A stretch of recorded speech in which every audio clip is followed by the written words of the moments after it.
So next up, we're gonna work on our herbs and our fragrance. So right now, I have my garlic.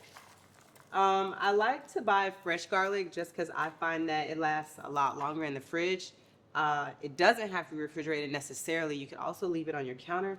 I'm also able to grow more garlic from the smaller pieces that I may not want to use in my recipes. Um, so when I break down garlic, I always break apart the clove starting at the bottom. That's way it's easier for me to pull apart this little hard piece right here. I just break it and the whole thing kind of just starts to fall apart in your hand. And from that stage, again, I start at the bottom root and I just pull from that way to pull out the shell. There's an easier way also for recipes where you just kind of want to crush the garlic. It doesn't really matter what it looks like. I just take my knife and just squish it against the cutting board to kind of loosen it up and break it out of that skin. Once I do that, I take my naked garlic out of the skin, and then I just slice it as thin as I could get it. It's not always, it doesn't have to be super tiny, but as small as you can get it.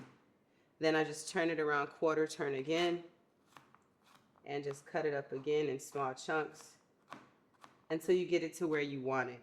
A lot of these recipes that we are using calls for minced garlic, so it doesn't have to be, minced to smithereens, but we do like to have the small pieces to bring out more flavor.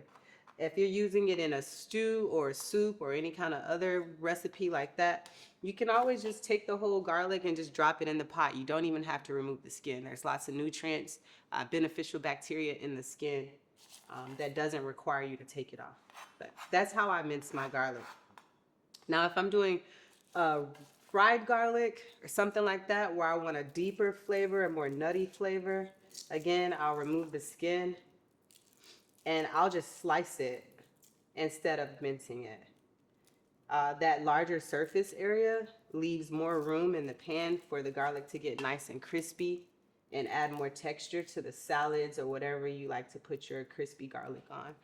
It can also go on top of the Asian stir fry as a really, really nice garnish. So just slicing the garlic thinly like that works really well. And then I take these slices and I heat some oil in a skillet, put them in there, stir them around for 4 or 5 minutes until they get brown. And then I use that and just top my salads and my noodle recipes. Tastes really good. All right, so we're gonna push that to the side.